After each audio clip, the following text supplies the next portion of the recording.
Welcome to Telugu popular TV. నేను సౌజన్య. So, ఈ మధ్యప్రాచ్యంలో middle ఈస్ట్‌లో జరిగినటువంటి వారి గురించి ఎప్పటికప్పుడు అప్డేట్స్ ఎప్పటికప్పుడు మనం డీకోడ్ చేసుకుంటూనే ఉన్నాం ట్రంప్ ట్వీట్స్‌కి సంబంధించి. సో, మళ్ళీ ఒక పక్క ట్వీట్స్ చేసుకుంటూనే ఇంకో పక్క అటాక్స్ కూడా సైమల్టేనియస్‌లో అవుతూనే ఉన్నాయి. అవ్వట్లేదు సీజ్‌ఫైర్ అంటున్నా కానీ, అసలు ట్రంప్ ట్వీట్స్‌ని మనం డీకోడ్ చేసుకొని ఎలా అర్థం చేసుకోవాలి? ఏంటి? అండ్ తనకి సపోర్ట్ చేయమని బలవంతంగా ఇంకేదైనా ఇతర దేశాలని ట్రంప్ బలవంతం చేస్తున్నారా? అసలు ఈ ఈ యుద్ధం వల్ల ఇప్పటి వరకు చైనా ఎఫెక్ట్ అయ్యిందా? అవ్వలేదా? ఇలా మరిన్ని అంశాలకి మల్టిపుల్ థింగ్స్‌కి సంబంధించి వారి విశ్లేషణని, వారి అభిప్రాయాన్ని మనతో పంచుకోవడానికి ఈరోజు మనతో పాటు ఉన్నారు geo political analyst Pavan Sri Harsha గారు ఉన్నారు. వారితో మాట్లాడదాం. నమస్తే అండి. నమస్తే అండి. సో, ఫస్ట్ నుంచి ట్రంప్ ట్వీట్స్‌ని డీకోడ్ చేసుకొని మనం అర్థం చేసుకోవాలి. ఆయన మాట్లాడిన వ్యాస్టీస్ మనం అర్థం చేసుకోకూడదని చెప్తూనే వచ్చారు. సో, ఆయన చెప్తుంది ఒకటైతే అక్కడ జరుగుతుంది ఇంకొకటి. ట్వీట్స్‌లో అసలు ఇరాన్‌లో ఎవరు లేరు మాట్లాడడానికి అని చెప్పేసి అంటారు. నెగోషియేషన్స్ అవుతున్నాయి అంటారు. మాకేమో గిఫ్ట్ పంపించిందంటారు.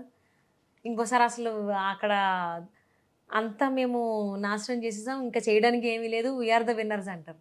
ఇంకో పక్క సీజ్ ఫైర్ అంటారు. అవును. ఇంకొకసారి మేము వెనకడుగు వేస్తున్నాము. ఇప్పుడేం యుద్ధం కంటిన్యూ చేయట్లేదు.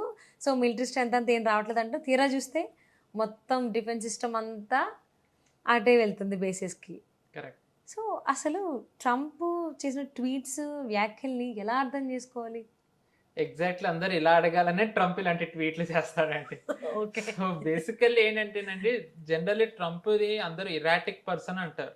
అవును. అంటే ఆయన ఈవెన్ ఆయన చాలా మంది ఆయన జోకరు కరెక్ట్. అని చాలా కామెడీగా తీసుకుంటారు. కరెక్ట్. బట్ ఏంటంటేనండి, బేసికల్లీ ట్రంప్ వ్యాఖ్యల్లో అంటే ద వే హి కన్వేస్ నిజానికి అలా వెళ్తుంది. కానీ నేను ఎప్పుడు అంటాను, ట్రంప్ వ్యాఖ్యల్ని అస్సలు మనం లైట్‌గా తీసుకోకూడదని. సో, బేసికల్లీ ట్రంప్ నిన్న ఒక ప్రెస్ మీట్ పెట్టాడండి. సుమారు ఒక 20 నిమిషాలు ఉంది.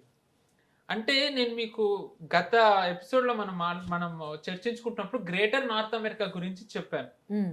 నేను అన్నాను పీటెక్స్ అయితే గ్రేటర్ నార్త్ అమెరికా అనడానికి కారణం ఏంటంటే నేను అన్నాను, వరల్డ్ వార్ 2 తర్వాత ఎవరైతే ప్రెసిడెంట్ ఉన్నారో వాళ్ళలో నేనే గ్రేటెస్ట్ అని హిస్టరీ బుక్స్‌లో రావాలి. ఆల్ ఓవర్ ఇప్పటివరకు ఉన్న అన్ని యూఎస్ ప్రెసిడెంట్స్‌లో నేను వన్ ఆఫ్ ద బెస్ట్ ఉండాలి అనేది ట్రంప్ కోరిక. సో, నిన్న ప్రెస్ మీట్‌కి వెళ్ళే ముందర ట్రంప్ ఇంకొక చోట మాట్లాడుతూ ఉన్నాడండి. ఓకే. మాట్లాడుతూ నేను ప్రెస్ మీట్‌కెళ్ళాలని చెప్పాడు. హ్మ్. ఆ ప్రెస్ మీట్‌లో నేనేం మాట్లాడతానని చెప్పాడంటే, నేను ఎంత great, how great I am, how great, what great things I am doing, వీటి గురించే నేను చెప్తానని చెప్పి ట్రంప్ అన్నాడు. హ్మ్. సో, ట్రంప్‌కి ఏంటంటే తన మీద తనకి సెల్ఫ్ అబ్సెషన్ చాలా ఉంటుందండి. Okay. So, I am the great, I am the best అని ఎప్పుడు చెప్పాలి, అందరూ పొగడించుకోవాలి అనేది ట్రంప్‌కి ఎప్పుడూ ఉంటుంది ఆ కోరిక. సో, బేసికల్లీ నిన్న ట్రంప్ ప్రెస్ మీట్ పెట్టాడు. హ్మ్. సో, 20 నిమిషాలు. దేని మీద? వెస్ట్ ఏషియా పరిస్థితుల మీద. దాని సారాంశం ఏంటంటే, ఈ వెస్ట్ ఏషియాలో ఫెబ్ 28న వీళ్ళు ఎప్పుడైతే దాడి మొదలెట్టారో, ట్రంప్ ట్వీట్ల సారాంశం మొత్తం కూడా 20 నిమిషాల్లో చెప్పాడు. అంతకుమించి ట్రంప్ కొత్తగా చెప్పింది ఏం లేదు. హ్మ్. కాకపోతే దాన్ని చాలా మంది ఎలా తీసుకుంటున్నారంటే, ట్రంప్ వెనకడుగు వేశాడు, మళ్ళీ సీజ్ ఫైర్ కోరుకుంటున్నాడు. బేసికల్‌గా 20 నిమిషాల దాంట్లో ట్రంప్ ఎక్కడన్నా నాకు సీజ్ ఫైర్ కావాలని అనలేదు.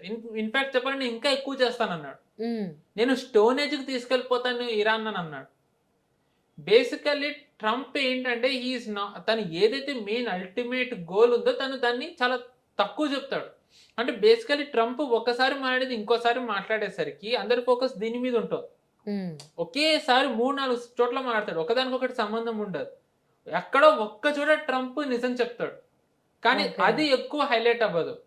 సో, ట్రంప్ ఐ థింక్ యుద్ధం మొదలైన తర్వాత మొదలవ్వక ముందు ఎప్పుడైనా ఇరానియన్ ఆయిల్ గురించి తరచూ ట్రంప్ చెప్తూ వచ్చాడు. హ్మ్. సో, మీకు లాస్ట్ టైం చెప్పాను 1987లోనే అన్నాడు ట్రంప్, ఇరానియన్ ఆయిల్ యూఎస్‌కి కావాలి, దానికోసం మనం యుద్ధానికెళ్ళాలి అని. 87లో అన్నవాడు ఈ మధ్య కాలంలో అనకుండా ఉంటాడా అండి? చెప్పండి. 2024లో ప్రెసిడెంట్ అయ్యాడు ట్రంప్. అప్పటి నుంచి ఇప్పటి వరకు అనకుండా అయితే ఉన్నాడు. ముఖ్యంగా వెనిజులాది అయిన తర్వాత ట్రంప్ ఇరానియన్ ఆయిల్ మీద ఎప్పటి నుంచో కన్నేసి ఉంచాడు. So, okay. బేసికల్లీ ఏంటి అంటే దాన్ని పక్కన పెట్టి రెజ్యూమ్ గురించి మాట్లాడడం, నేను ఇంత డ్యామేజ్ చేశాను, ఇవన్నీ మాట్లాడుతూ ఉండేసరికి బేసికల్లీ ఏమవుతుందంటే ఆ మీడియా ట్రంప్‌ని ఒక జోకర్‌లా ప్రొజెక్ట్ చేస్తుంది. హ్మ్. ట్రంప్ ఓడిపోయాడని ప్రొజెక్ట్ చేస్తుంది. ఎందుకు? ఇరాన్ ఇప్పటికీ నిలబడింది కాబట్టి. Which is true. నిజంగా ఇరాన్ స్పెక్టాక్యులర్ గా ఫైట్ చేస్తుంది, ఎవరు కాదనట్లేదు. కానీ నేను మ్మ్. మీకు గతంలో చెప్పినట్టుగా 48 మంది హయార్కి పోయారు. ద ఫౌండర్ అంటే ఎవరైతే ఇస్లామిక్ రిపబ్లిక్ ఆఫ్ ఇరాన్ ని లీడ్ చేస్తాడో అతనే పోయాడు. 48 మంది పోయారు. ఇప్పుడు అసలు లీడ్ చేసే ముస్తాఫా ఖొమైనీ ఎక్కడున్నాడో ఎవరికి తెలియదు, ఉన్నాడో లేదో కూడా తెలియదు, అసలు ఎవరు మ్మ్. ఇరాన్ ని లీడ్ చేస్తున్నారో తెలియదు. సో ఇరాన్ వైపు నుంచి ఇంత అంబిగ్యూటీ ఉన్నా అందరూ కూడా ఏంటంటే యుఎస్ మీద ఉన్న కోపం, అంటే యుఎస్ ఏదైతే హెజమోనీ చూపించాలనే కోపం, ఒక అహంకారం ఉంటుందో ఆ కోపంతోని ఇరాన్ లో జరిగిన డ్యామేజ్ ఎవరు చూపించట్లే. మ్మ్. ఇప్పుడు బేసికల్లీ మనం ఏదైతే న్యూస్ చూస్తున్నామో అది వన్ సైడెడ్ న్యూస్ అండి, ఖచ్చితంగా అది ఓకే. 100% చెప్తాను నేను. నేను వెస్ట్ ఏషియాలో లాసెస్ జరగలేదు అని నేను అననండి. మ్మ్. ట్రెమెండస్ హిట్ తీసుకుంది వెస్ట్ ఏషియా, బట్ ఆ హిట్ తీసుకోవడం వల్లే ఇప్పుడు ఈ దేశాలన్నీ కూడా ఇరాన్ మీదకి యుద్ధానికి వస్తున్నాయి. ఓకే. యుఏఈ ఇప్పుడు బేసికల్లీ ట్రంప్ గనక వెస్ట్ ఏషియా మీద ఇరాన్ మీద దాడి చేయకుండా ఉండుంటే, వీళ్ళు ఇరాన్ గనక గల్ఫ్ దేశాల మీద దాడి చేయకుండా ఉండుంటే ఇది కేవలం యుఎస్ ఇజ్రాయెల్ మధ్య, ఇజ్రాయెల్ వర్సెస్ ఇరాన్ అయ్యేది. మ్మ్. గల్ఫ్ కి చాలా తీవ్ర నష్టం కలిగించడం వల్ల Israel, US and Gulf countries versus Iran and it's proxies కింద మారింది. మ్మ్. సో గల్ఫ్ కి నష్టం కలిగించడం వల్ల వాళ్ళని కూడా ఇప్పుడు యుద్ధంలోకి తెచ్చాడు. మ్మ్. అండ్ మరి దీని వల్ల గల్ఫ్ కి నష్టం జరగడం వల్ల వరల్డ్ మొత్తానికి నష్టం జరుగుతుంది కదా అంటే ఖచ్చితంగా జరుగుతుంది. సప్లై చైన్ క్రైసిస్ వస్తుంది, దేవుడికే తెలియాలి ఎల్ఎన్జి క్రైసిస్ ఎప్పుడు సాల్వ్ అవుతుందో, ఆయిల్ ఎప్పుడు సాల్వ్ అవుతుంది. బట్ ట్రంప్ కి అవన్నీ అక్కర్లేదు. అవును. బేసికలీ వరల్డ్ ఏమవుతుంది అనేది ఆలోచించాల్సిన బాధ్యత ట్రంప్ కి లేదు. మ్మ్. తను సూపర్ పవర్ అని చెప్పుకున్నా నా ఆధిపత్యం, నాది ఇన్ ది సెన్స్ అమెరికా ఆధిపత్యం, అమెరికా అధ్యక్షుడు ఆధిపత్యం ఎన్ని ప్రాంతాల్లో ఉంది, ఎక్కడెక్కడ నాకు నాకు ఏమంటారు కాంపిటీటర్స్ ఉన్నారు, నాకు అపోనెంట్స్ ఉన్నారు, వాళ్ళని నేను ఎలా వీక్ చేయాలనేది ట్రంప్ చూస్తాడు. కానీ మ్మ్. ఎక్కడా కూడా నేను వరల్డ్ పీస్ కోసం చేయాలి, విశ్వశాంతి కోసం చేయాలని ఆలోచించే మనసత్వం అమెరికాకి ఎప్పుడూ లేదండి. డ్యామేజ్ జరగనివ్వండి, నాశనం అయిపోనివ్వండి, వాళ్ళ ముందు ఉన్నారా లేదా అంతే. నా హెజమోనీ నాకు కావాలనేది యుఎస్ అధ్యక్షుడు ఎవరిదైనా మైండ్ సెట్. ట్రంప్ దానికి ఒక 10 అడుగులు ముందరికి వేసేసాడు. ఓకే. సో బేసికలీ ట్రంప్ 10 అడుగులు ముందరికి వేసాడు, మొత్తం నాశనమైనా పర్లేదని. బట్ ట్రంప్ ని ఎవ్వరు కూడా దయచేసి పిచ్చివాడి కింద అంచనా వేయొద్దు. ఇరాన్ లో ఇన్ని దాడులు జరుగుతున్నా ఆయిల్ రిఫైనరీస్ అన్ని సురక్షితంగానే ఉన్నాయి, ఎక్సెప్ట్ ఒక్కసారి ఇజ్రాయెల్ చేసింది తప్ప. మ్మ్. ఇంకా ఇరాన్ లో ఆయిల్ ఇప్పటికీ సేఫ్ గానే ఉంది, ఓకే. ఎందుకంటే ట్రంప్ కి కావాల్సింది ఇరానియన్ ఆయిల్. మ్మ్. మ్మ్. సో ఇరానియన్ ఆయిల్ తప్ప అన్ని డ్యామేజ్ అవుతున్నాయి. సో బేసికల్లీ మనం ఎంతసేపు కూడా వెస్ట్ ఏషియాలో జరుగుతున్న డ్యామేజ్ చూస్తున్నాం, విచ్ ఇస్ ట్రూ. నిజంగానే వెస్ట్ ఏషియాలో చాలా నష్టానికి గురవుతున్నాయి. బహ్రెయిన్ కానివ్వండి, కువైట్ కానివ్వండి, లేకపోతే ఇజ్రాయలే కానివ్వండి. మొన్న మామూలుగా మనం ఇక్కడ రోడ్ల మీద, మన ఇండియాలో రోడ్ల నీళ్లు పొంగి పొరలడం మనం చూపించి భారత్ చాలా వెనుకబడిన దేశం అది అంటారు. ఇప్పుడు ఇరాన్ వేసిన మిసైల్స్ వల్ల సెంట్రల్ ఇజ్రాయెల్లో చాలా చోట్ల రోడ్ల మీద నుంచి నీళ్లు ఇలా వస్తున్నాయి, కింద నుంచి మొత్తం వాళ్ళ అండర్ వాటర్ కనెక్షన్, మ్మ్. దాని నుంచి నీళ్లు మొత్తం పైప్ లైన్స్ కొట్టేసింది, వాటర్ ప్రాబ్లం క్రియేట్ చేస్తుంది. ఎందుకంటే ఇరాన్ లో డీసాలినేషన్ వాటర్ ఏదైతే వాళ్ళకి వస్తుందో ప్యూరిఫై చేసేది, దాన్ని యుఎస్ ఇజ్రాయెల్ కొట్టడం వల్ల ఇరాన్ కూడా అది రిటాలియేట్ చేస్తుంది. ఓకే. సో ఇరాన్ వేరే దేశాలకు కూడా నష్టం కలిగిస్తుంది. వాళ్ళు ఎంత నష్టం కలిగిస్తే ఈ యుద్ధాన్ని మీరు అంత తొందరగా ఎంత తొందరగా ఇరాన్ రెజిమ్ ని కూలగొట్టాలనే ఒత్తిడి కేవలం ఇజ్రాయెల్ నుంచే కాకుండా గల్ఫ్ దేశాల నుంచి కూడా వస్తుంది. మ్మ్. నేను మీకు గతంలో చెప్పినట్టుగా ఇప్పుడు ఇదంతా కూడా మామూలుగా సంధి ప్రయత్నాలు చేసిన గల్ఫ్ దేశాలు, నువ్వు వన్స్ అండ్ ఫర్ ఆల్ ఇవి ముగించు, నువ్వు ముగించకపోతే మేము ఎప్పటికీ థ్రెట్ లోనే ఉంటామని చెప్తున్నాయి. మ్మ్. సో దీని వల్ల వీళ్ళు ఇప్పటి వరకు సౌదీ ఒక రకంగా మంకీ బ్యాలెన్స్ చేస్తూ వచ్చిందండి. ఇంతకు ముందు వరకు బేసికల్లీ జియో పాలిటిక్స్ లో మనం మామూలుగా సినిమాల్లో కానివ్వండి ఎక్కడన్నా మనం తరచూ వినేది ఏంటంటే హీరో అంటుంటాడు రీడ్ బిట్వీన్ ద లైన్స్ అని. మ్మ్. మ్మ్. సో ఈ యుద్ధం జరిగే ముందు బిట్వీన్ ద లైన్స్ మనం చదివితే సౌదీ కానివ్వండి, యుఏఈ కొన్నిసార్లు చైనా వైపు వెళ్తూ వచ్చాయి. ఓకే. సో బేసికల్లీ ఏంటి అంటే మనకు తెలిసిందే, ఈ గల్ఫ్ దేశాలన్నీ కూడా యుఎస్ ప్రొటెక్షన్ లో ఉంటాయి, బేసికల్లీ ఆర్మీ బేసెస్ అక్కడ ఉన్నాయి కాబట్టి. మ్మ్. మ్మ్. సో బేసికల్లీ ఇప్పుడు మనం చూసుకున్నట్టయితే గనక సౌదీ ముఖ్యంగా చైనాతో ఎక్కువగా సత్సంబంధాలు ఇంకా ఎక్కువ నెలకొల్పుకుంటూ వచ్చింది. ఓకే. ఆబ్వియస్లీ చైనా ఇప్పుడు యుఎస్ కి చైనా ఆర్చ్ ఎనిమీ ఇప్పుడు ప్రస్తుతం. మ్మ్. సౌదీ ఒక రకంగా వసాల్ కి మరి అలా చేసినట్టయితే చైనా వీళ్ళ ఈగో ఎంత హర్ట్ అవుతుంది. మీరు దయచేసి మళ్ళీ న్యాయమా, అది కరెక్టా, మోరల్స్ అవన్నీ లేవు. అవును. జియో జియో పాలిటిక్స్ లో ఎప్పుడు అవన్నీ మోరల్స్ అసలు పాలిటిక్స్ లో మోరల్స్ ఎథిక్స్ అనేవి ఉండవు. Correct. పక్కన పెట్టేస్తారు అన్ని. బేసికల్లీ జియో పాలిటిక్స్ ఎలా ఉంటాయంటేనండి, మన దేశ రాజకీయాలు కానివ్వండి, రాష్ట్ర రాజకీయాల్లో నేతలు కండువా మార్చుకున్నట్టుగానే కొన్ని దేశాలు కొన్నిసార్లు చైనాతో ఉంటాయి, కొన్ని దేశాలు కొన్నిసార్లు యుఎస్ తో ఉంటాయి. కండువాలు కాకపోతే కనబడవు అక్కడ, అంతే. అంతే. సో అలాగా సౌదీ ఏంటి అంటే కొంచెం యుఎస్ నుంచి సౌదీ చైనా వైపు టిల్ట్ అవుతూ వెళ్ళింది. అండ్ యుఏఈ కూడా ఒక రకంగా చైనా వైపు చైనా నుంచి ఆయుధాలు కొంటూ వచ్చింది. చైనా నుంచి ఆయుధాలు కొంటూ వచ్చి ఆఫ్రికాలో సివిల్ వార్ లో బేసికల్లీ సివిల్ వార్, సుడాన్ లో సివిల్ వార్ జరుగుతోందండి. అక్కడ Saudi versus Israel, sorry Saudi versus UAE. అక్కడ సుడాన్ ఆర్మీని సౌదీ బ్యాక్ చేస్తుంటే స్పెషల్ ఫోర్సెస్ ఆర్ఎస్ఎఫ్ అని ఉంది, దాన్ని యుఏఈ బ్యాకింగ్ చేస్తోంది. యుఏఈ సప్లై చేసిన వెపన్స్ ఏ దేశానివి అంటే చైనావి, Chinese weapons. And at the same time Saudi కూడా చైనీస్ వెపన్స్ మ్యానుఫ్యాక్చర్ చేయడానికని కాంట్రాక్ట్స్ సైన్ చేసుకుంటూ వచ్చింది. ఎప్పుడో సైన్ చేయలేదు, యుద్ధం జరిగిన తర్వాతే సైన్ చేసుకుంది. సో అంటే చైనా మెల్లమెల్లగా అక్కడ స్ట్రెంగ్త్ యుఎస్ ని వీకెండ్ చేసే ప్రయత్నాలు చేస్తూ వచ్చింది. సో దానికి ఏంటంటే సౌదీకి యుఏఈకి ఉన్న వీక్ లింక్స్ ఏవైతే వాళ్ళ వీక్నెస్ ఉన్నాయో దాన్ని ఎక్స్ప్లాయిట్ చేసే ప్రయత్నం చేసింది. సో బేసికల్లీ దీనిని వన్స్ అండ్ ఫర్ ఆల్ ఇప్పుడు దీన్ని ముగించాలి. కేవలం ఇరాన్ని కొట్టడమే కాకుండా, ఇరాన్ని కొట్టినట్టయితే కనుక వేరే ఏవైతే గల్ఫ్ దేశాలు ఉన్నాయో, గల్ఫ్ కోఆపరేషన్ కౌన్సిల్లో వచ్చే Saudi, Qatar, Oman, Bahrain, Kuwait, ఇక్కడ ఏదైతే చైనా ఇన్ఫ్లుయెన్స్ ఉందో ఇది కూడా వన్స్ అండ్ ఫర్ ఆల్ ముగిసిపోతుంది. సో ఇవన్నీ కూడా మళ్ళీ నా వసాలు అవుతాయి అనేది Trump in the sense US ఆలోచన. ఓకే. అండ్ అలాగే ట్రంప్కి ఏంటంటే ఒకటి ఇరానియన్ ఆయిల్ కావాలి, ఇంకొకటి చైనాని దెబ్బతీయాలి. సో ఫస్ట్ ఇరాన్ గురించి మాట్లాడుకుంటే ఇరాన్తో నెగోషియేషన్స్ అవుతున్నాయి, మాట్లాడుతున్నాం అంటున్నారు. కానీ ఎవరైతే నెగోషియేషన్ చేస్తున్నారో అతన్నే ఎలిమినేట్ చేయడం అనేది ఏ విధంగా అర్థం చేసుకోవాలి మనందరం? ఆయన కమల్ ఖరాజీని ఎలిమినేట్ చేయడం జరిగింది కదా. సో ఆయన నెగోషియేషన్ చేస్తున్నారు, ఎందుకంటే టాప్ లీడర్స్ ఎవరు లేరు. సారీ, ఆయన ఉంటున్న ఇంటి మీద అటాక్ జరిగింది, ఆయన ఫ్యామిలీ పోయింది, he was severely injured. Okay, ఆయన ప్రాణాలతోనే ఉన్నారనే వార్తలు ఉన్నాయి ప్రస్తుతానికైతే. ముస్తాబా ఖమేనీలా సేమ్ అదే అనబోతున్నాను ఇంకా. సో ఆయన కూడా ఉన్నారు, రష్యాలో ట్రీట్మెంట్ తీసుకుంటున్నారు అని అంటారు. రష్యా నుంచి అయితే ఎటువంటి కన్ఫర్మేషన్ లేదు ఇప్పటి వరకు, ఆయన మా దగ్గరే ఉన్నారు అని. So what ever it may be, ఉన్నారా లేరా అని ఇంకా వాళ్ళకి ఆ దేవుడికే తెలియాలి. సో అటాక్ అయితే జరిగింది, బట్ ఆయన నెగోషియేషన్ చేస్తారు, ఎందుకంటే ఇప్పుడు టాప్ లీడర్స్ కానీ సుప్రీం లీడర్స్ ఎవరు లేరు. ఆల్మోస్ట్ 48 మెంబర్స్ మీరు చెప్పండి. 48 అంటే అది ఫస్ట్ డే లోనే అండి. ఫస్ట్ డే లో చాలా మంది పోయారు కదా, అలీ లరిజాని పోయాడు, బసీజిని లీడ్ చేసి అతను పోయాడు. ఇటీవల స్టేట్ ఆఫ్ హార్మూజ్ ఎవరైతే ఒక మానిటర్ చేస్తున్నాడో అతన్ని చంపేశారు. సో లెక్క చాలా దాటిపోయింది, హాఫ్ సెంచరీ దాటింది, మోర్ దెన్ అయిపోతుంది. అంటే ఎవరెవరైతే లీడ్ చేస్తున్నారో, లీడర్షిప్ తీసుకుంటున్నారు ఇరాన్కి సంబంధించి, సో వాళ్ళందరినీ ఎవరు తీసుకుని వాళ్ళందరినీ చంపేస్తూ వస్తున్నారు. అటు ఇజ్రాయెల్ కావచ్చు, యుఎస్ కావచ్చు. మరి నెగోషియేషన్ జరుగుతుందనే దాన్ని ఎలా నమ్మాలి? దీన్ని ట్రంప్ అసలు ఎలా హ్యాండిల్ చేద్దామని చెప్పేసి అని. సో దీంట్లో రెండు ఉన్నాయండి. ఫస్ట్, నెగోషియేషన్ చేస్తున్న వాళ్ళని చంపడం ఎందుకు, రెండోది ట్రంప్ వ్యాఖ్యలు. మళ్ళీ మనం దానికే రావాలి. మామూలుగా బేసికలీ ట్రంప్ అగైన్ మళ్ళీ ట్రంప్ మనం కొంచెం వెనక్కి వెళ్ళాలి.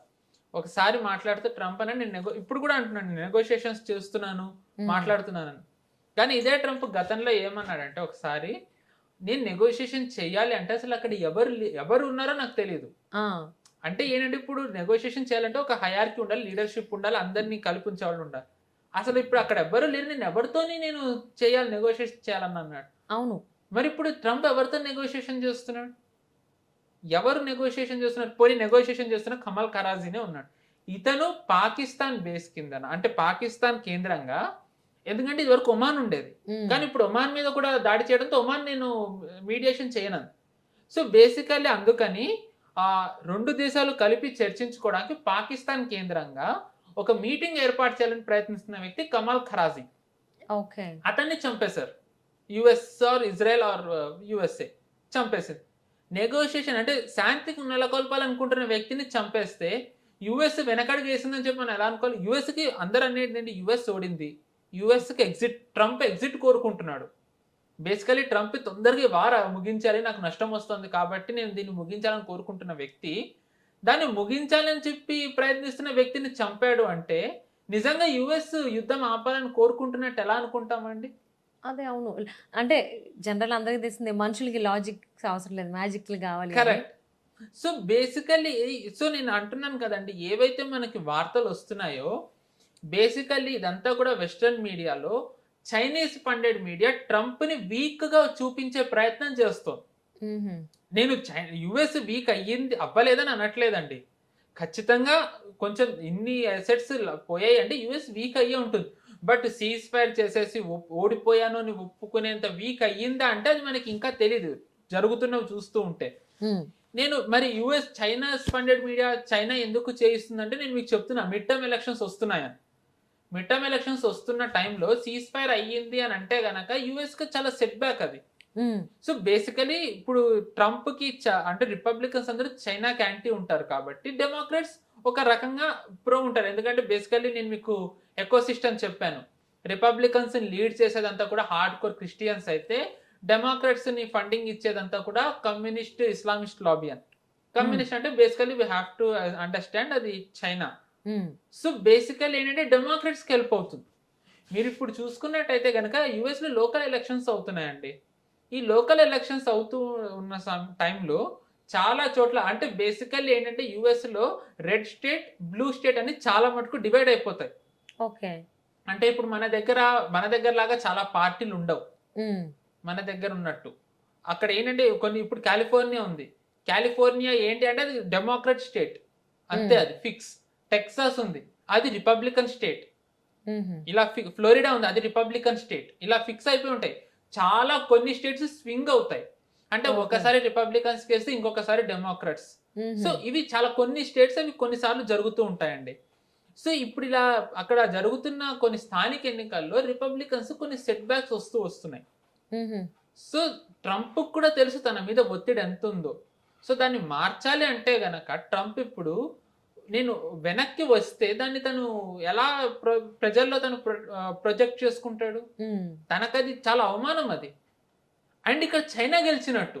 హ్మ్. Which is a very big setback not only for US and ట్రంప్‌ని బ్యాక్ చేసే లాబీ. హ్మ్.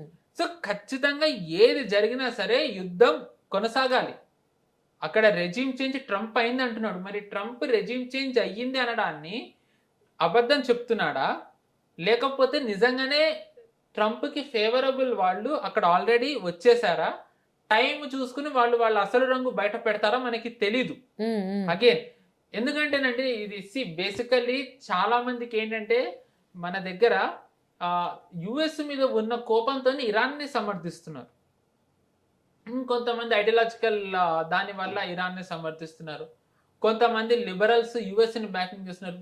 బట్ నిజం ఏంటి అంటే ఇక్కడ మనం ఇద్దరిని బ్యాకింగ్ చేయక్కర్లేదు. హ్మ్. మనకి ఏది కరెక్టో, మనకి ఏది రైటో చూసుకొని దాన్ని బట్టి మనం మాట్లాడాలి. అందుకే భారత్ న్యూట్రల్ స్టాండ్ తీసుకుంది. అవును. చాలా మంది ఇజ్రాయెల్ వైపు వెళ్ళిందంటున్నారు. ఇజ్రాయెల్ వైపు వెళ్ళలే. ఇజ్రాయెల్ హ్మ్. వైపు వెళ్తే మనకి ఇరానియన్ ఆయిల్ రాదు. హ్మ్. హ్మ్. ఇరాన్ ఇరాన్ ఆయిల్ వదలడమే కాదు. ఇరానియన్ ఆయిల్ కూడా వస్తుంది మనకు. ఇరాన్ ఎందుకు ఒప్పుకుంటుంది? అండ్ ఇరానియన్ ఆయిల్ తీసుకుంటుంటే ఇజ్రాయెల్ ఒప్పుకుంటుందా? ఒప్పుకోదు. యూఎస్ ఒప్పుకుంటుందా? ఒప్పుకోదు. సో, బేసికల్లీ మనం న్యూట్రల్ స్టాండ్ తీసుకోవాలండి. ఆ న్యూట్రాలిటీలోని ఆలోచించినట్టయితే ప్రస్తుతం ఉన్న దాంట్లో యూఎస్ ఇంకా ఓడలేదు. అగైన్ చెప్తున్నా. యూఎస్ ఇంకా ఓడలేదు. కమల్ ఖరాజీని చంపడం అనేది అదొక పెద్ద ఎగ్జాంపుల్ ఏంటంటే US doesn't want to stop the war. Yes. అవును. అండ్ దీనికి ఇంకొక 2 అడిషన్ పాయింట్స్ ఏంటంటేనండి, హ్మ్. మనకి తెలిసిందే 1979లో రిపబ్లిక్ ఆఫ్ ఇరాన్ ఫార్మ్ అయినప్పుడు ఖొమినీ అధ్యక్షుడు అయినప్పటి నుంచి అది హెవీలీ శాంక్షన్డ్ దాంట్లో ఉంది. యూఎస్ శాంక్షన్స్ పెడుతూ వచ్చింది. హ్మ్. మధ్యలో కొన్నిసార్లు ఆన్ అండ్ ఆఫ్ అవుతూ వచ్చిన మోస్ట్ ఆఫ్ ద టైమ్ ఈ 4.5 దశాబ్దాల్లో అది ఎక్కువగా శాంక్షన్స్ లోనే ఉంటూ వచ్చింది. దానివల్ల దాని ఎకానమీకి చాలా దెబ్బ తగులుతూ వచ్చింది. హ్మ్. బట్ స్టిల్ ఇరాన్ సర్వైవ్ అయ్యింది. ఈ 46 ఏళ్ళు సర్వైవ్ అయిందంటే కేవలం ఆయిల్ ఒక్కటే కాదండి అక్కడ. దాని ఇంకొక మెయిన్ ఎకానమీకి బ్యాక్ బోన్ ఏంటంటే దాని స్టీల్. ఓకే. ఇరాన్‌లో చాలా స్టీల్ ప్లాంట్స్ ఉంటాయి. హ్మ్. హ్మ్. దాంట్లో ఇరానియన్ స్టీల్ ప్లాంట్‌లో చాలా ఇంపార్టెంట్ మొరాబాక్ స్టీల్ ప్లాంట్ అని ఉంది. అది చాలా ఇంపార్టెంట్ స్టీల్ ఎక్స్‌పోర్ట్ చేయడానికి. ఓకే. యూఎస్ దాన్ని కొట్టేసింది నిన్న. ఓహ్! మరి యుఎస్ వీక్ సరే ఇప్పుడు రెండు వైపులా దెబ్బలు తగులుతున్నాయి. బట్ బట్ నేను చెప్పొచ్చేది ఏంటంటే యుఎస్ ఇంకా వీక్ పూర్తిగా అయిపోలేదు. ఎలా అయితే ఇరాన్ పూర్తిగా వీక్ అవ్వలేదు, యుఎస్ కూడా ఇంకా వీక్ అవ్వలేదు. అది మెసేజ్ రెండు ఇచ్చింది. ట్రంపే స్వయంగా ఇచ్చిన మెసేజ్ ఏంటి అంటే 2 to 3 వీక్స్ లో ఇంకా ఎస్కలేట్ అవుతుంది అని, 2 to 3 వీక్స్ లో వార్ అయిపోతుందని, సీజ్ ఫైర్ అని ఎండ్ అవుతుందని అన్నాడు. దాని తర్వాత ఇప్పుడు స్టీల్ ప్లాంట్ ని కొట్టారు, నెగోషియేషన్ చేసే అతన్ని చంపేశారు. సో యుఎస్ కోరుకోవట్లేదు. మరి ఇరాన్ కోరుకుంటోందా? ఇదొక ప్రశ్న ఉంటుంది. యుఎస్ కోరుకోవట్లేదు, సరే ఇరాన్ కోరుకుంటోందా? ఎందుకంటే నెమ్మదిగా వాళ్ళ నాయకులు కరెక్ట్, ఒకరికొకరు చనిపోతూనే ఉన్నారు. కరెక్ట్. కానీ ఫారిన్ మినిస్టర్ అబ్బాస్ అరాక్చి ఒక ఇంటర్వ్యూలో, నిన్ననో మొన్న ఇచ్చిన ఇంటర్వ్యూలో అన్నాడు, మేము ఏమీ కోరుకోవట్లేదు, సీజ్ ఫైర్ మేము కోరుకోవట్లేదు అనేసాడు. ఓకే, అతను 3 పాయింట్స్ చెప్పాడు ఆ ఇంటర్వ్యూలో. ఒకటి, మనం మామూలుగా చూస్తున్నాం మెసెంజర్లో నెగోషియేషన్స్ అవుతున్నాయి అని చెప్పి ఏవైతే వార్తలు వస్తున్నాయో, పాకిస్తాన్ చేస్తుంది అని correct, Pakistan, Turkey, Saudi, Egypt ఇవన్నీ చేస్తున్నాయి, అన్నిటిని కొట్టి పారేశాడు. ఎటువంటి నెగోషియేషన్ అట్లేదు, కేవలం మెసేజ్లు పాస్ చేసుకుంటున్నాం, వీటి ద్వారా నెగోషియేషన్ అవ్వట్లేదు అన్నాడు. రెండోది, సీజ్ ఫైర్ అయ్యే సమస్య లేదు, వారు పూర్తిగా ఎండ్ అవ్వాలి, పూర్తిగా వార్ ఎండ్ అవ్వాలి, మాకు గ్యారంటీస్ కావాలి అని అన్నాడు. సో బేసికల్లీ ఇరాన్ కూడా కోరుకోవట్లేదు. ఎందుకంటే ఒక రకంగా చెప్పాలంటే యుద్ధం గనక ఆగితే ఎకానమీకి దెబ్బ తగిలింది వాళ్ళకి, ఇరానియన్ ప్రజలకు తెలుస్తుంది. మనం గనక గమనించినట్టయితే యుద్ధం మొదలయ్యే ముందర ఇరాన్ లో ఒక గొడవలు మొదలయ్యాయి. ఎకానమీ వీక్ అయినందువల్ల, అన్ఎంప్లాయ్మెంట్ పెరగడం వల్ల, ఇన్ఫ్లేషన్ తారాస్థాయికి వెళ్ళడం వల్ల ఆ రెజ్యూమ్ మీద అసంతృప్తితో జనాలు బయటకు వచ్చారు. యుద్ధం ఆగితే ఆ ఇంపాక్ట్ వల్ల జనాలు మళ్ళీ బయటకు వస్తారు. అవును, ఇరాన్ కరెన్సీ కూడా చాలా దెబ్బతింది, చాలా లోకి వెళ్ళిపోయారు. కరెక్ట్, ద బిగ్గెస్ట్ కరెన్సీని వాళ్ళు ఇంట్రడ్యూస్ చేశారనేవి కూడా వార్తలు వస్తున్నాయి. సో బేసికల్ ఏంటంటే ఇరాన్ కి కూడా తెలుసు, ఐఆర్జీసీని ఎవరైతే ఐఆర్జీసీ లీడ్ చేస్తున్నారో వాళ్ళకి కూడా తెలుసు ఇది ఆగి నెక్స్ట్ మినిట్.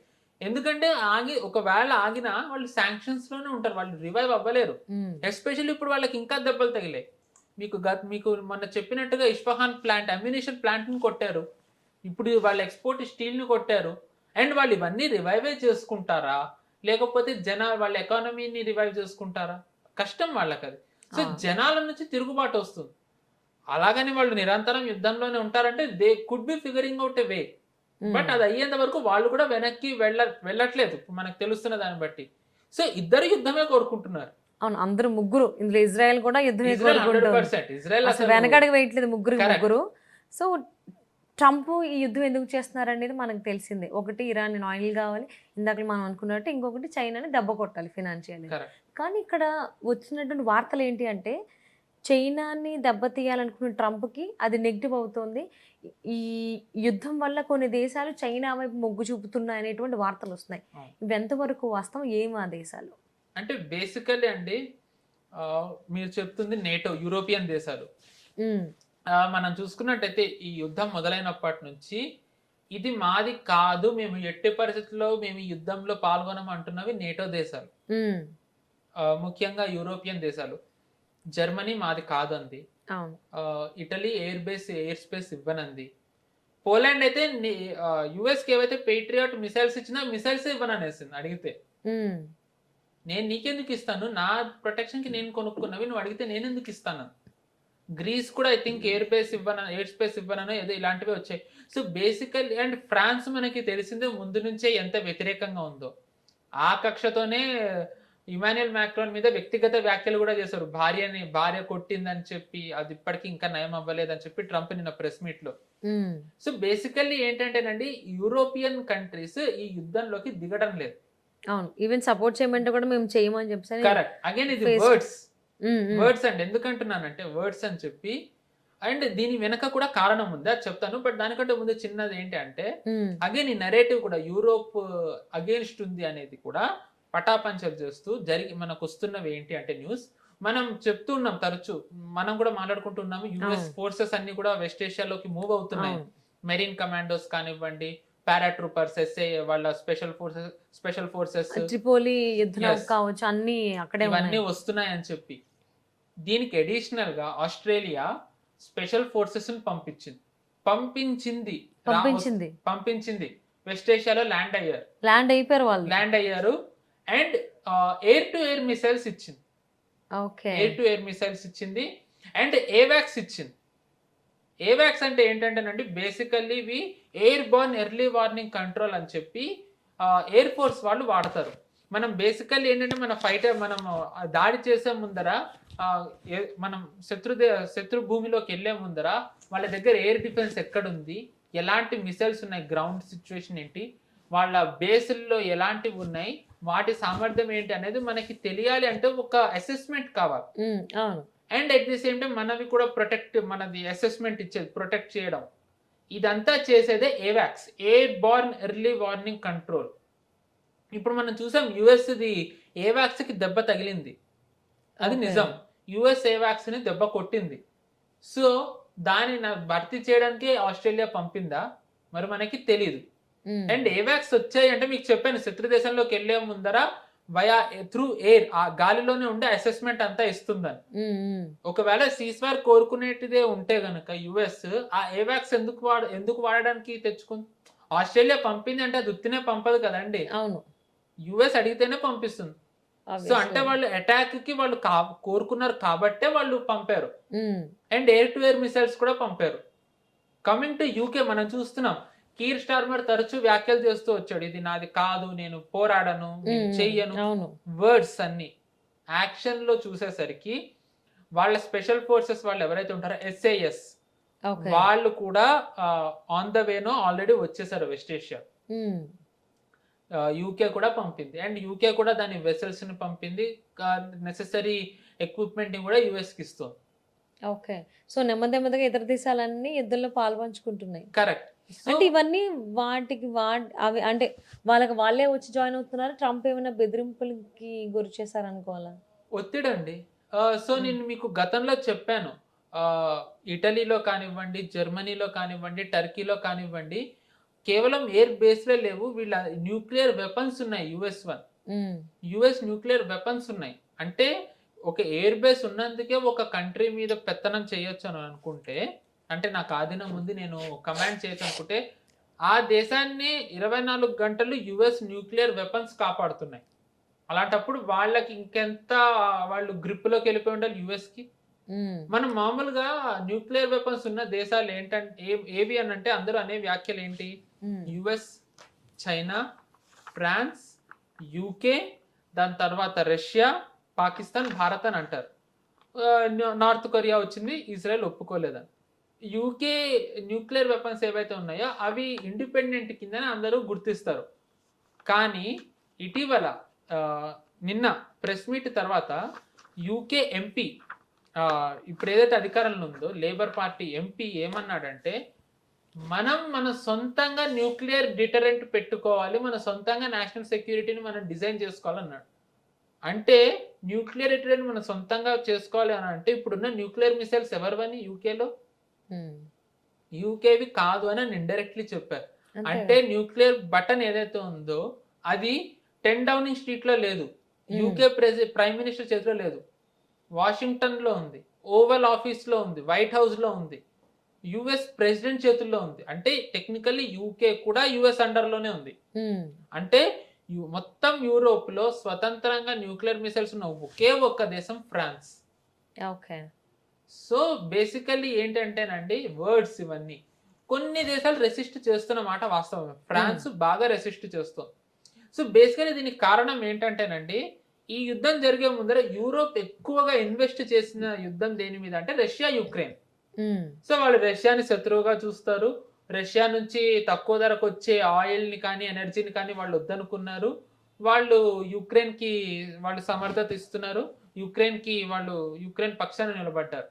దీనివల్ల యూరోప్ ఆర్థికంగా చాలా నష్టపోయింది. ఓకే. మామూలుగా కోవిడే వాళ్ళకి ఆర్థికంగా దెబ్బ కొడితే ఇది ఇంకా అధికంగా దెబ్బ కొట్టింది. పైపెచ్చు యుక్రెయినే ఎక్కడ వీళ్ళు మనసు మార్చుకుని మళ్ళీ రష్యా నుంచి వీళ్ళు తీసుకుంటారనని ఎనర్జీ పైప్ లైన్ లని యుక్రెయిన్ బ్లాస్ట్ చేసేస్తుంది. యుక్రెయిన్ బ్లాస్ట్ చేసింది. సో బేసికల్లీ చూసుకున్నట్టయితే అంత ఇన్వెస్ట్ చేసింది. యుక్రెయిన్ ఇలా చేస్తుందని తెలిసినా సరే యుక్రెయిన్ పక్షానే నిలబడుతుంది, రష్యా పక్షాన కాదు. సో ఎందుకు అంటే ఒక చిన్న డౌట్ ఏంటి అంటే, ఈ యూరోపియన్ ఎంపీస్ దేశాలు ఏవైతే ఉన్నాయో వీళ్ళు కరెంట్లీ యుఎస్తో కంటే చైనాతో ఉంటే సేఫ్ అనుకుంటున్నాయి అనే వాదన ఉంది ఒకటి. ఓకే. ఎందుకంటే మనం చూస్తున్నాం ట్రంప్ ఎలా బిహేవ్ చేస్తున్నాడు. ఒకప్పుడు మనకి గ్రేట్ బ్రిటన్ ఎలా పాలించిందో ఒక కంప్లీట్ కొలనైజ్డ్ మైండ్ సెట్ తోని ట్రంప్ ఇప్పుడు అలా పాలిస్తున్నాడు. అంటే నేను ఒక ప్రెసిడెంట్ కాదు డెమోక్రటిక్ కి, నేను ఒక కింగ్ ని, ఇవన్నీ నా వసాల్స్, నా సామంతులు, వీళ్ళందరూ యూరోప్ నా సామంత రాజ్యం అన్నట్టుగా ట్రంప్ వ్యవహరిస్తున్నాడు. ఆబ్వియస్లీ యూరోప్ అది నచ్చట్లేదు. సో వాళ్ళకు ఒక ఆల్టర్నేటివ్ కాదు. యూరోప్ ఇప్పుడు యుఎస్ ని ఎదిరించేంత శక్తివంతమైన దేశం కాదు. సో దానికి ఒక ఆల్టర్నేటివ్ ఎవరు అంటే వాళ్ళకి చైనా కనిపిస్తుంది. ఎందుకు మామూలుగా చైనాకి ఇంకా యూరోప్ కి మధ్య సంబంధాలు చాలా చెడిపోయాయి, కట్ అయిపోయాయి అనట్లే, చాలా దెబ్బతిన్నాయి. ఎంత అంటే China European MP Chinese delegation ఎవరు కూడా యూరోపియన్ యూనియన్ పార్లమెంట్ లోకి రాకూడదని వాళ్ళు రెజల్యూషన్ పాస్ చేస్తే, యూరోపియన్ వాళ్ళని కలవకూడదని చైనా కూడా కొన్ని రెజల్యూషన్స్ పాస్ చేసింది. వాటిని ఇటీవల కొంచెం వాళ్ళు మార్చుకున్నారు.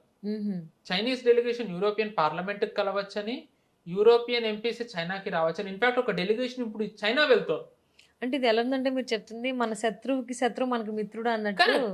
నేను అందుకే జియో పాలిటిక్స్ కూడా ఒక రకంగా మీరు మన రాష్ట్ర పాలిటిక్స్, దేశ పాలిటిక్స్ ని మీరు అర్థం చేసుకున్నట్టు చేసుకుంటే మీకు ఈజీగా అర్థం అవుతుంది. యూరోపియన్ యూనియన్ ఇప్పుడు ఏంటంటే కండువా మార్చుకుంటాం. సింపుల్ గా చెప్పాలంటే చైనా కండువా వేసుకుంటాం. సో వేసుకోబోతోంది. బట్ అది ఎంత వరకు వెళ్తుంది అనేది కూడా చూడాలి. ఎందుకంటే ఆబ్వియస్లీ ఇప్పుడు చైనా కంటే ఎన్నో రెట్లు బలమైనది యుఎస్, అండ్ చైనా ఇప్పుడు ఆర్థికంగా అంత బలంగా లేదు. సో మరి ఎంత వరకు చైనా ఇటువైపు తెచ్చుకుంటుంది అనేది కూడా ఒక ప్రశ్నే ఆబ్వియస్లీ. సో బేసికల్ ఏంటంటే క్లుప్తంగా చెప్పాలి అంటే, సో చైనా ప్రభావం వీళ్ళ మీద ఉండొచ్చు, అందుకే వీళ్ళు రెసిస్ట్ చేస్తూ ఉండొచ్చు. సో ట్రంప్ దీనికి విరుగుడుగా ఏం చేశారంటే, మీరు ఏ యుద్ధంలో అయితే ఇన్వెస్ట్ చేశారో యుక్రెయిన్, దానికి అల్టిమేట్లీ వెపన్స్ నేనే ఇస్తున్నా, నేను వెపన్స్ ఇవ్వడం మానేస్తాను అన్నాడు. దెబ్బకప్పుడు యూరోప్ మళ్ళీ మొత్తం కూడా వాళ్ళు స్టాండ్ మార్చుకుని, యూరోప్ నేటో హెడ్ ఎవడైతే ఉన్నాడో మార్క్ రూట్ అని అతను ఇప్పుడు ట్రంప్ ను కలుస్తున్నాడు. ఓకే. సో బేసికల్లీ ఇప్పుడు యూరోపియన్ యూనియన్ నలిగిపోతుంది అనమాట, ఎవరి వైపు వెళ్ళాలి, ట్రంప్ వైపా చైనా వైపా. సో ఈ జియో పొలిటికల్ గేమ్స్ ఇక్కడ మనకి తెర వెనక ఇంత జరుగుతుంది. ఇంకా మీకు bottom of the tip of the iceberg చెప్పింది ఇంకా ఎక్కువ అవుతున్నాయి. సో క్లియర్ గా నేను మీకు చెప్పినట్టుగా month ending or May first week we may get a clear picture of who really has the upper hand. అప్పటి వరకు ఎవరు ప్రగల్భాలు పలికినా ఎవరికి అప్పర్ హ్యాండ్ రాలేదండి. అవును. సో జియో పాలిటిక్స్ కావచ్చు, పాలిటిక్స్ లో కావచ్చు, మనకు కనిపించేది ఒకటైతే అక్కడ కనిపించకుండా జరిగేవి చాలా ఉంటాయి. సో అంటే అక్కడ మిడిల్ ఈస్ట్ లో జరుగుతున్నటువంటి ఆ యుద్ధం, ఆ ట్రంప్ చేసే వ్యాఖ్యలు, ఆయన ఎవరెవరు సపోర్ట్ అదంతా ఒక ఎత్తు అయితే, అక్కడ ఇరాన్ మీద అటాక్ అవుతున్నప్పటి నుంచి మన ఇండియాలో కూడా కొంతమంది ఇరాన్కి అనుకూలంగా, సానుకూలంగా చాలా ప్రొటెస్టులు చేయడం, ఇండియన్స్ అందరూ ఇలాంటి వాళ్ళు అలాంటి వాళ్ళని కామెంట్ చేయడం చాలా ఎక్కువ అవుతున్నాయి. చాలా కొన్ని మెట్రో సిటీస్లో అయ్యాయి ప్రొటెస్ట్లు. ఇరాన్ ఏమో ఇండియాకి వాటర్ ఇవ్వకండి, అసలు ఇండియాకి వాటర్ ఇవ్వడానికి ఇరాన్కి అసలు ఏం సంబంధం, ఆడికి ఎవరేం చెప్పారో వాళ్ళకే తెలియాలి. ఈవెన్ ఇండియన్ సోల్జర్స్ మీద కూడా కొంతమంది ఆ కమ్యూనిటీకి సంబంధించిన ఆడవాళ్ళు కామెంట్ చేయడం, వాళ్ళందరూ తాగుబోతులని, తిరుగుబోతులని, ఇలా రకరకాలుగా కామెంట్స్ చేశారు. అండ్ ఇరాన్కి వాళ్ళ ఇంతకుముందు మనం అనుకుంటుంటే వాళ్ళ డబ్బులు కానీ లేకపోతే వాళ్ళ వాల్యుబుల్ థింగ్స్ అన్ని ఇరాన్కి పంపిస్తున్నారు, మేము ఇరాన్కి సపోర్ట్ చేస్తామని ఇంత గుడ్డిగా, అండ్ వాళ్ళు నిజంగా ఏమన్నా నాకు తెలియట్లేదు, ఇలా చేస్తున్నారు. అంటే ఇదేమైనా ఒక రకమైన అటాక్కి జరిగే ముందు ప్రిపరేషన్ లాగా, అందుకే మన డిఫెన్స్ సిస్టమ్ కూడా స్ట్రాంగ్గా ఉంటుంది. ఈ మధ్య మన డిఫెన్స్ సిస్టమ్ వాళ్ళందరూ కూడా కొన్ని కామెంట్స్ చేశారు, మన డిఫెన్స్ సిస్టమ్ చాలా స్ట్రాంగ్గా ఉన్నారు, చాలా గట్టిగా దెబ్బతీస్తారనేటువంటి సారాంశం, మీనింగ్ వచ్చేలాగా. దీన్ని ఏ విధంగా నిజంగా అలాంటి అటాక్స్ ఏమన్నా మన ఆ బార్డర్లో ముఖ్యంగా జమ్మూ కాశ్మీర్లో ఇలాంటి చాలా ఎక్కువ అవుతున్నాయి. ఆడవాళ్ళు కూడా అందులో పాల్గొంటున్నారు, మాట్లాడుతున్నారు, అందులో మగవాళ్ళు ఉన్నారు, కొన్ని కోట్లు ఇచ్చారు వాళ్ళు.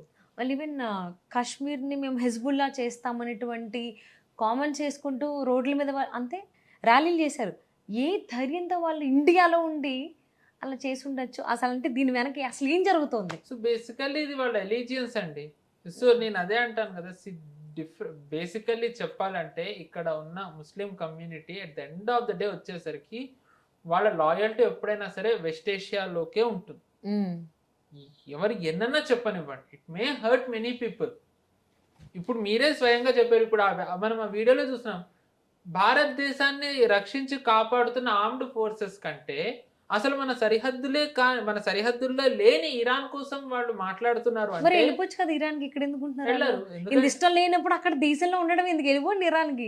బేసికల్లీ వాళ్ళకి ఇక్కడ అన్ని దొరుకుతున్నాయి కదండి. ఇరాన్కి వెళ్తే అంటే ఏముంది? తినడానికి ఇండియాలో ఉండాలి, 100% నువ్వు బతకడానికి ఇండియాలో ఉండాలి, మళ్ళీ ఇండియానే కామెంట్ చేస్తావు.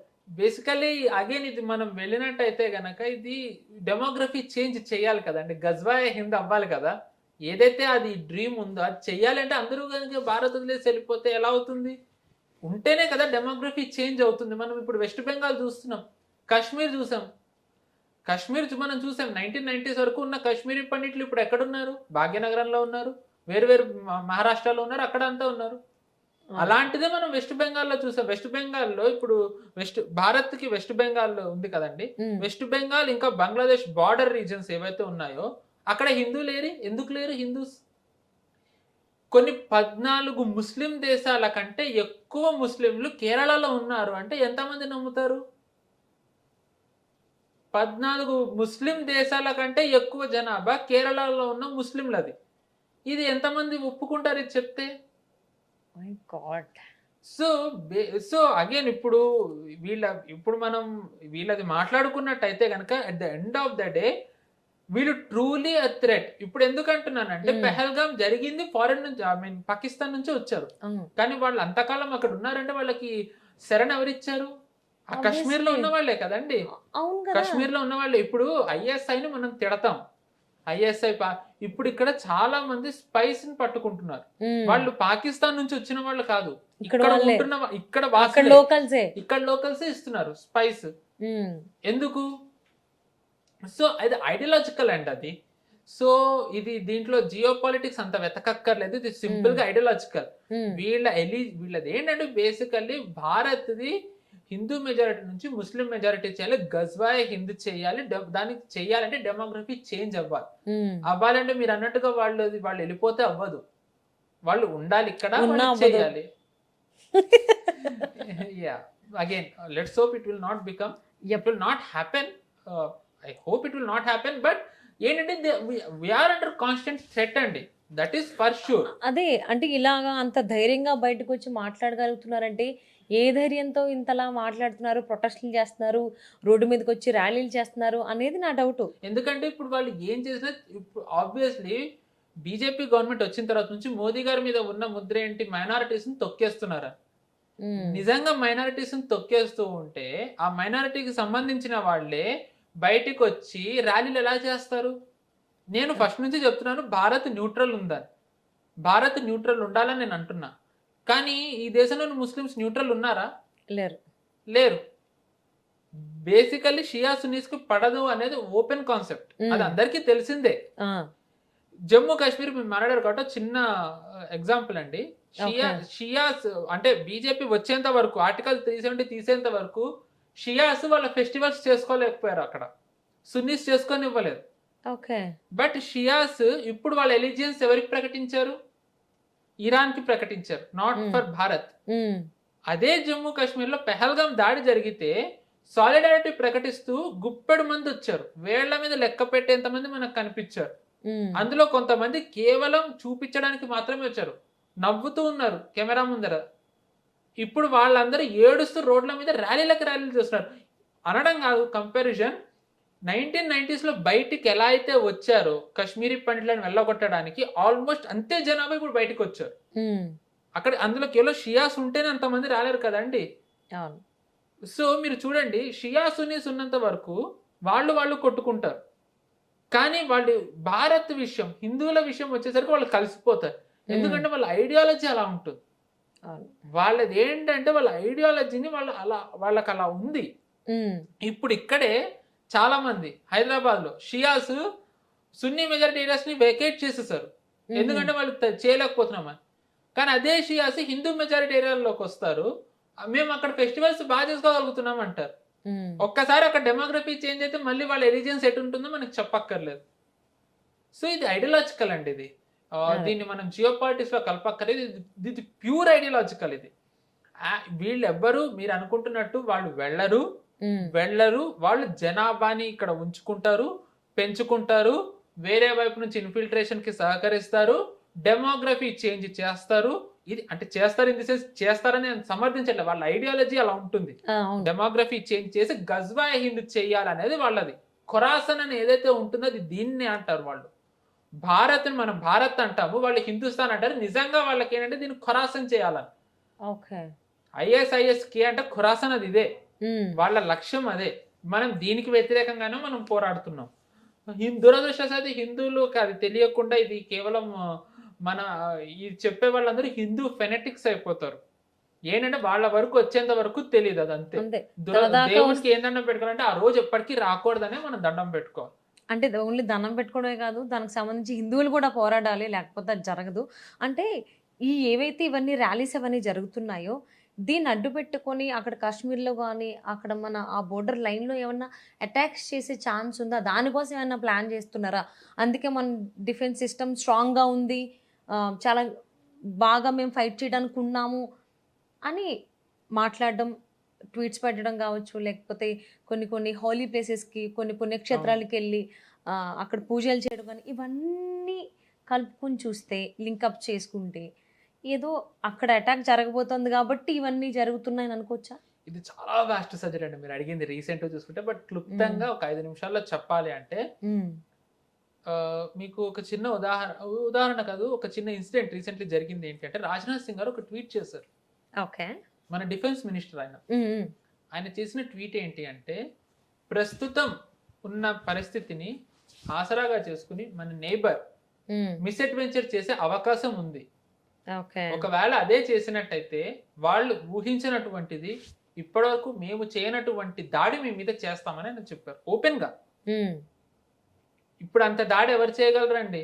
కిందనున్న శ్రీలంక చేయలేదు, బంగ్లాదేశ్ చేయలేదు, నేపాల్కి అంత సామర్థ్యం లేదు, భూటాన్ చేయలేదు, చైనా ఇప్పుడు ఆలోచించారు. అంటే ఆయన ఎవరిని ఆయన లక్ష్యంగా చేసుకుని మాట్లాడారంటే మనకు అర్థమైంది పాకిస్తాన్. ఫస్ట్ అదే వస్తుంది మన మీద, పాకిస్తాన్. సో పాకిస్తాన్ ఏదో చేయబోతాం. సో దీనికి సైన్స్ మనకి ఏం కనిపిస్తున్నాయి అంటే 2 సైన్స్ ఉన్నాయండి. సో ఏంటంటే నెంబర్ 1, పాకిస్తాన్ లో జియో టీవీ అని ఒకటి ఉంది. దాని తర్వాత వాళ్ళది ఒక మీడియా పేపర్ ఏముందంటే, పేపర్ ఆన్లైన్ వెబ్సైట్ ఇది డాన్ అని ఒకటి ఉంది. ఈ 2 కూడా ISI అసెట్స్, అంటే ISI మౌత్ పీస్ ఇవి. వాళ్ళు పుంకాలు రాస్తూ మీడియా డిస్కషన్లు ఏం పెడుతున్నారు అంటే, భారతే ఒక ఫాల్స్ ఫ్లాగ్ ఆపరేషన్ చేస్తుంది. అంటే వాళ్ళ మీద వాళ్ళే ఒక దాడి చేసుకుని ఇది పాకిస్తాన్ చేసిందని చెప్పి పాకిస్తాన్ మీదకి రాబోతోంది అని వాళ్ళే ప్రకటించారు. దీన్నంతా లీడ్ చేస్తుంది ఎవరు అంటే ISI media director general, major general ముస్తాకి అలీ అనే అతను ఈ ఫాల్స్ ఫ్లాగ్ నరేటివ్ నడపడంలో బ్రెయిన్ చైల్డ్. ఇది వచ్చిన తర్వాత నుంచి ఇంకా వేరే పాకిస్తానీ హ్యాండిల్స్ కానివ్వండి, వేరే వాళ్ళు దీన్ని ఫార్వర్డ్ చేస్తూ దీన్ని ఇంకా యాంప్లిఫై చేస్తూ వెళ్తున్నారు. అయితే ఇది ఇక్కడ వరకే. మరి యాక్షన్లో ఏం జరుగుతుంది అంటే, మరి మీరు ఇందాక సందేహంగా ఉందన్నారు, దానికి బలం చేకూర్చేలా మనకి పాకిస్తాన్ పంజాబ్ ప్రావిన్స్కి దాని సెక్టర్కి ఒక కమాండర్ ఉన్నాడు ISIకి. అతని పేరు రిజ్వాన్. అతను రీసెంట్లీ జైష్ లష్కర్ టెర్రరిస్టుల్ని కలిశాడు, మాట్లాడాడు అతను. సో మనం చూసుకున్నట్టయితే లాస్ట్ ఏప్రిల్లో మనకి ఏం జరిగిందో తెలుసు. ఈ 20 days కరెక్ట్, ఇంకొక ఏడాది అయింది. సో మరి ఏం జరగకూడదనే కోరుకుందాం, బట్ మన ఫోర్సెస్ సిద్ధంగా ఉన్నాయి. ఏంటంటే సివిలియన్ మాక్ డ్రిల్ జరిగింది నిన్న రాత్రి ఢిల్లీలో. మాక్ డ్రిల్ చేశారు. మీకు గతంలోనే చెప్పాను, రాజస్థాన్ లో జోధ్పూర్ ఎయిర్పోర్ట్ ని 30 days షట్ డౌన్ చేశారని. దానికి అడిషనల్ గా ఐ థింక్ జమ్మూ కాశ్మీర్ లో శ్రీనగర్, ఉదంపూర్ ఎయిర్పోర్ట్ సంథింగ్ ఏవో ఉన్నాయి, పూణే, ఇలా కొన్ని ఎయిర్పోర్ట్స్ ని షట్ డౌన్ చేసేస్తారు 30 days. వీటిలలో ఈ ఎయిర్పోర్ట్స్ లో స్పెషాలిటీ ఏంటంటే, ఇవి కొన్ని సివిలియన్ ఎయిర్పోర్ట్స్ అయినా ఇండియన్ ఎయిర్ ఫోర్స్ కి అథారిటీ ఉంది కమాండ్ చేసేది, టేక్ ఓవర్ చేసేది. సో వాళ్ళ కంట్రోల్ ఉన్న ఎయిర్పోర్ట్స్ కూడా స్ట్రాటజికల్లీ షట్ డౌన్ చేసేసారు. అండ్ తరచూ మీటింగ్స్ అవుతూ ఉన్నాయి. CCS మీటింగ్ అవుతుంది, రాజ్నాథ్ సింగ్ గారు త్రివిధ దళాలతో మీటింగ్ చేస్తూ వస్తున్నారు. దాని తర్వాత ఇవి మనకి తెలిసే, ఒక రకంగా ఇవన్నీ చాలా సీక్రెట్ గా అవ్వాలి. కానీ ఏంటంటే మన దురదృష్టవశాత్తు ఇది వరకు సౌత్ బ్లాక్ నార్త్ బ్లాక్ అని 2 ఓపెన్ ప్లేసులు వేరు ప్లేసుల్లో ఉండడంతో ఎవరిని కలిసినా మీడియాకి వచ్చేసారు.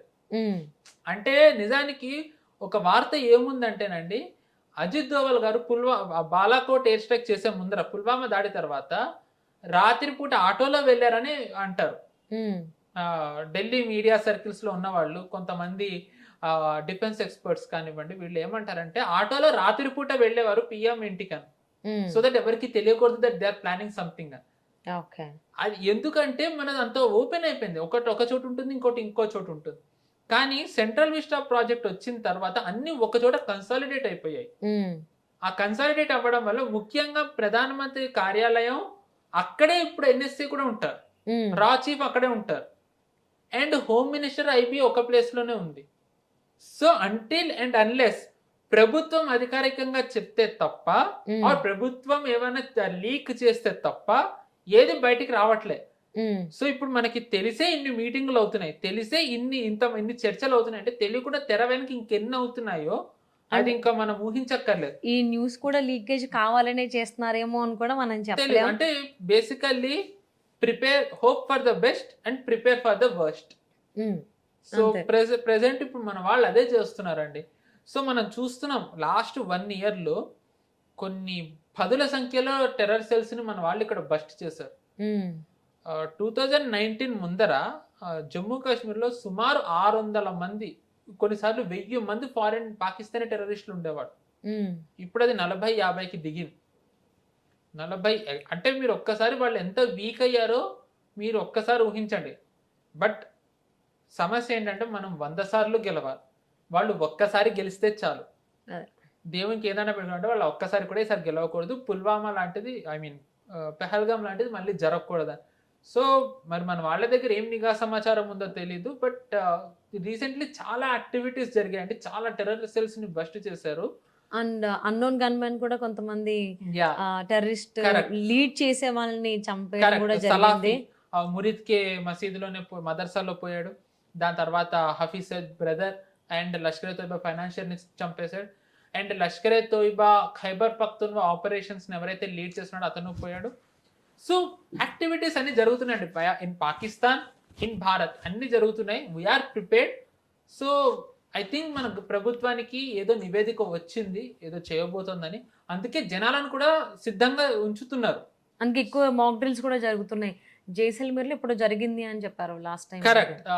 అంటే యాక్చువల్లీ జరుగుతుందని చెప్పారు, కానీ జరిగే లోపే యుద్ధం మన వాళ్ళు దాడి చేసేసారు. అంటే ఏంటంటే ఆబ్వియస్లీ ఇప్పుడు ఆ మాక్ డ్రిల్ అని ప్రకటించారంటే ఇది ప్రకటించిన తర్వాత దాడి చేస్తారని అనుకుంటారు. అంటే వాళ్ళు కూడా అప్పటి వరకు టైం ఉందని. సో మా వీళ్ళు ఏం చేశారు, ఈ రోజు మాక్ డ్రిల్ ఉంటుందన్నారు, కానీ ఆ రోజు ముందు రోజు అర్ధరాత్రే అటాకులు చేశారు. బట్ ఇంకా ఈసారి 2 వైపుల నుంచి ఏం రాలేదు. మరి మనం ప్రియంప్టివ్ స్ట్రైక్ చేయాలి అంటే కనుక మన మీద చాలా ఒత్తిడి ఉంటుంది. మళ్ళీ మోదీ గారిని వార్ మాంగర్ అని అంటారు.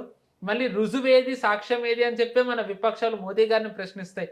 దాడి జరిగిన తర్వాత మీరు దాడిది రుజువు చూపించలేదని అంటారు. ఇప్పటికీ మనం రఫేల్ అంటూనే ఉంటాం. దాడి చేయకుండా చేస్తే గనక మరి ప్రభుత్వం మీద చాలా ఒత్తిడి ఉంటుంది. మరి ఏం చేస్తారనేది వ్యూహం మనకి ఇంకా తెలీదు. బట్ సీరియస్ నోట్ ఏంటి అంటే సంథింగ్ సినిస్టర్ పాకిస్తాన్ ప్లాన్ చేస్తుంది. మనకి ఆ నివేదిక వచ్చింది, అందుకే మనం వాళ్ళు ప్రిపేర్ అవుతున్నారు, జనాలను కూడా సంసిద్ధం చేస్తున్నారు. లాస్ట్ ఇయర్ 22 ఏప్రిల్ అటాక్ జరిగిన తర్వాత నెక్స్ట్ మోదీనే టార్గెట్ చేయాలనేటువంటి కామెంట్ ఎవరైతే చేశారో ఆయన ఇప్పుడు లేడు. బట్ ఉన్నాడా? సలాఫీ ఉన్నాడు. సలాఫీ కాదు, అతని పేరు సైఫుల్లా. Still alive. ఆయన మీద అటాక్ ఏం జరగలేదు ప్రస్తుతం వరకు జరగలేదు. వేరే వాళ్ళదైతే చాలా మంది అయ్యారు. సో ఆ అన్నోన్ గన్మెన్ యాక్టివిటీస్ అవి జరుగుతూనే ఉంటాయండి. So what ever it may be, ఏదేమైనా కానీ ఎక్కడ ఏం జరిగినా మనం సేఫ్గా ఉండాలి. మన డిఫెన్స్ సిస్టమ్, మన మిలిటరీ, త్రివిధ దళాలు అన్నీ కూడా ఆన్ టాప్ ఉండాలి. సక్సెస్ మన వైపే ఉండాలి, ఎవరి దగ్గరికి వెళ్ళొద్దు. కరెక్ట్. చిన్న ఉదాహరణ అండి, ఈ ప్రభుత్వం వచ్చి 12 ఏళ్ళు ఈ ఏడాదితో 12 ఏళ్ళు అవుతుంది. ఈ 12 ఏళ్ల ముందరిది గనక మనం ఒక్కసారి గుర్తు చేసుకుంటే మనకి తరచు పబ్లిక్ లో అనౌన్స్మెంట్లు వస్తూ ఉండేవి. మీ దగ్గర ఎవరన్నా సస్పీషియస్ గా తిరుగుతూ ఉంటే ఇన్ఫార్మ్ చేయండి, ఏమన్నా బ్యాగ్ ఉన్నా ఇన్ఫార్మ్ చేయండి, ఇలాగ అన్ని చెప్తూ ఉండేవాళ్ళు. కానీ మనకి 12 ఏళ్లలో అవి ఎక్కడ విన్నాం? మనం నిజానికి చెప్పండి చాలా చోట్ల పబ్లిక్ అనౌన్స్మెంట్స్ ఆగిపోయాయి. అంటే ఇప్పుడు జెన్జీ ఎవరైతే ఉన్నారో వాళ్ళకి అసలు ప్రీ-14 భారత్ వాళ్ళకి ఇమాజిన్ చేసుకుంటే వాళ్ళకి షాక్ వెళ్తుంది. అండ్ ఇంకొకటి అంటే మన నిఘా వర్గాలు ఎంత అద్భుతంగా పనిచేస్తున్నాయి. మన ఈ ప్రభుత్వం నేషనల్ సెక్యూరిటీని ఎంత పారామౌంట్ పెట్టుకుంది అనడానికి ఒక చిన్న ఉదాహరణ. ఈ 12 ఏళ్లలో సూపర్ పవర్ అగ్రరాజ్యమైన అమెరికాలో టెర్రర్ దాడులు జరిగాయి. ఐసిస్వి లోన్ వుల్ఫ్ అటాక్లు కానివ్వండి, రకరకాలవి. కాకపోతే అమెరికాకి ఏంటంటే బయట నుంచి రావక్కర్లే, వాళ్ళ దేశంలో వాళ్ళని చంపుకుంటారు. బట్ అది పక్కన పెట్టినట్టయితే టెర్రర్ అటాక్లు చాలా జరిగాయి. యూకేలో జరిగాయి, ఫ్రాన్స్ లో అయితే మనకు తెలిసిందే చార్లీ హెబ్డో కానివ్వండి, రకరకాల జరిగాయి. ఇజ్రాయెల్లో జరుగుతూనే ఉన్నాయి, రష్యాలో కూడా జరిగాయి. కానీ 12 ఏళ్లలో భారత్ లో జరగలేదండి. కశ్మీర్ అండ్ కొన్ని పంజాబ్, నార్త్ ఈస్ట్ లో కొన్ని ప్రాంతాలకే కన్ఫైన్ అయింది తప్ప వేరే దేశం దక్షిణ భారత్ తీసుకున్నా, మధ్య భారతం తీసుకున్నా, ఈవెన్ నార్త్ తీసుకున్నా అంత సురక్షితంగానే ఉంది. సో వరల్డ్ మొత్తం టర్మాయిల్ లో ఉన్నప్పుడు మనం ఎంత సురక్షితంగా ఉన్నామంటే this is the exam testament to this government and our security operators and how efficient our intelligence agencies are. Salute to all of them and let's hope ఏమీ జరగకుండా ఉండాలి అని. I wish for that actually ఏమీ జరగద్దు అని. వాళ్ళ అటాక్కి plan చేస్తున్నా అనే దానికంటే ముందే వాళ్ళు మన ఇంటెలిజెన్స్ స్ట్రాంగ్గా అన్ని ఇన్ఫర్మేషన్ తీసుకుని వాళ్ళని పట్టుకోవడం అవన్నీ జరుగుతుంది. రీసెంట్గా ఢిల్లీ సిగ్నల్స్ దగ్గర కూడా దొరికిపోతానేమో అనేటువంటి ఉద్దేశంతో అది చేశారని చెప్పి అందరికీ తెలిసిందే. ఏదేమైనా కానీ మన డిఫెన్స్ సిస్టమ్ చాలా స్ట్రాంగ్ ఉంది, అలానే ఉండాలి, ఇంకొంచెం అప్గ్రేడ్ అవ్వాలని నేను కోరుకుంటున్నాను. అండ్ మన త్రివిధ దళాలు ఎప్పుడు కూడా సక్సెస్ అవ్వాలి, మన వైపే విన్నింగ్ ఉండాలి. థ్యాంక్ యూ సో మచ్ అండి. థ్యాంక్ యూ అండి. నమస్తే. నమస్తే.